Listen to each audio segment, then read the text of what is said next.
जब हम एक साथ यानी एक से अधिक डेकोरेटर्स किसी एक ही फंक्शन पर अप्लाई करते हैं तो इसे चेनिंग डेकोरेटर्स या मल्टीपल डेकोरेटर्स कहा जाता है।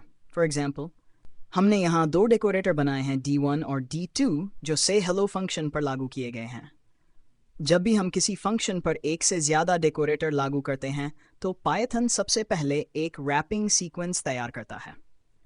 रैपिंग सीक्वेंस तैयार करने के लिए सबसे पहले पाइथन फंक्शंस पर लगे सारे डेकोरेटर को एक्सट्रैक्ट करता है और फिर उनसे रैपिंग सीक्वेंस तैयार करता है।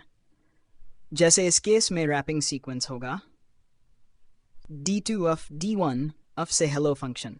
अगर मैं एक और डेकोरेटर D3 जोड़ता हूँ तो रैपिंग सीक्वेंस हो जाएगा D3 of D2 of D1 of से हेलो फंक्शन।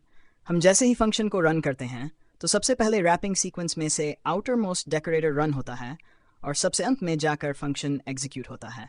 फॉर एग्जाम्पल, इस केस में एग्जीक्यूशन सीक्वेंस होगा D2 फिर D1 फिर जाकर से हेलो फंक्शन एग्जीक्यूट होगा। इसे वेरीफाई करने के लिए आइए इस प्रोग्राम को हम रन करके देखते हैं।